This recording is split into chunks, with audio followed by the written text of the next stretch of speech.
দাবিগুলো খুবই সিম্পল। যেই সময়সীমা আছে 19 নভেম্বর থেকে 23 ডিসেম্বর বিভিন্ন জোনে সেটা 5 দিন করে দেওয়া হয়েছে, সেটা না করে সব জোনের জন্যই 19 নভেম্বর থেকে 23 ডিসেম্বর উন্মুক্ত করে দেওয়া উচিত। গত কয়েক মাসেও দেখেছি targeted harassment against women, against minorities. আমরা জানি যে দেশে যারা ভোট দিবেন সেই কম্পারিজনে প্রবাসীদের ভোটে অংশগ্রহণটা জটিলতা বেশি থাকে। So the objective is to reduce participation barriers. ওনারা যাতে এটাতে পার্টিসিপেট করতে পারেন সেই প্রতিবন্ধকতাগুলো কমানো দরকার। And there is strong evidence যে পার্টিসিপেশন ব্যারিয়ার কমে if you simplify registration procedure.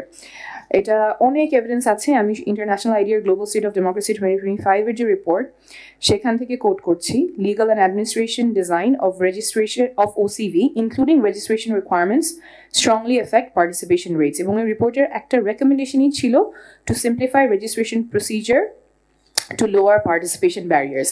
এই যে একটা আর্টিফিশিয়াল সীমাবদ্ধতা দেওয়া হয়েছে শুধুমাত্র 5 দিনের মধ্যে রেজিস্টার করতে হবে, we do not think that is helpful. এবং এটা আমাদের যারা প্রবাসী ভাই বোনেরা আছেন তাদের অংশগ্রহণের ক্ষেত্রে অনেকগুলো জটিলতা এবং সীমাবদ্ধতা তৈরি করবে।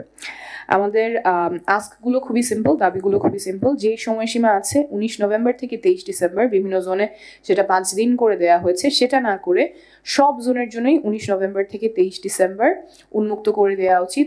এক মাসের কিছুটা বেশি সময়, এই পুরো সময়টা দিলেও যে খুব বেশি সময় থাকবে প্রবাসীদের রেজিস্টার করার জন্য তেমন না, কিন্তু তারপরেও এতটুকু সময় সব জোনের জন্য উন্মুক্ত করে দেওয়ার আমরা দাবি জানাচ্ছি, যাতে 19 থেকে 23 এই পুরোটা সময় প্রবাসের যে কোনো খান থেকে ওনারা পোস্ট অফ ভোট বিডি অ্যাপে রেজিস্টার করতে পারেন। এর পাশাপাশি যারা রেজিস্টার করবেন ওনাদের অনেকেরই টেকনিক্যাল হেল্প প্রয়োজন হতে পারে। কি করে অ্যাপে রেজিস্টার করবেন, অনেক প্রশ্ন থাকতে পারে এনআইডি স্ক্যান বিভিন্ন জিনিস নিয়ে। এই কারণে আপনাদের পক্ষ থেকে সহায়তা প্রয়োজন। আমরা দেখেছি আপনারা একটা ইমেল এবং হেল্পলাইন দিয়েছেন, এটা আরো ভিজিবল করা এবং 24/7 যাতে সহায়তাটা পাওয়া যায়।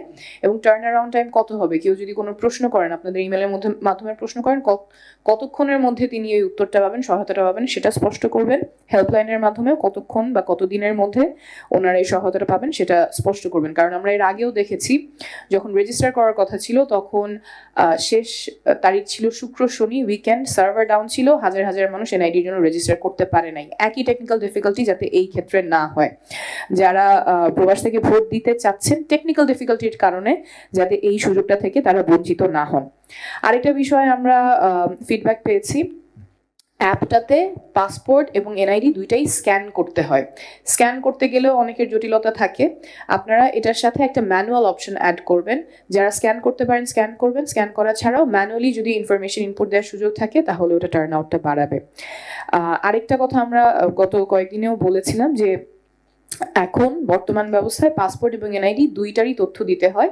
যদি দুইটার যে কোনো একটা, যার এনআইডি আছে সে এনআইডি দিয়ে রেজিস্টার করতে পারবে, যার পাসপোর্ট আছে সে পাসপোর্ট দিয়ে রেজিস্টার করতে পারবে, তাহলে এটা অনেকের জন্যই সহজ হবে। সো প্রবাসী ভোটের ক্ষেত্রে 3টা জিনিস আমরা চাচ্ছি যাতে করে প্রবাসীদের আগামী নির্বাচনে অংশগ্রহণ করা ব্যারিয়ারটা কমে। 24-এর নির্বাচনে দেখেছি কোঅর্ডিনেটেড মিস ইনফরমেশন ক্যাম্পেইন, এইখানে আরো বেশি হওয়ার চান্সেস আছে।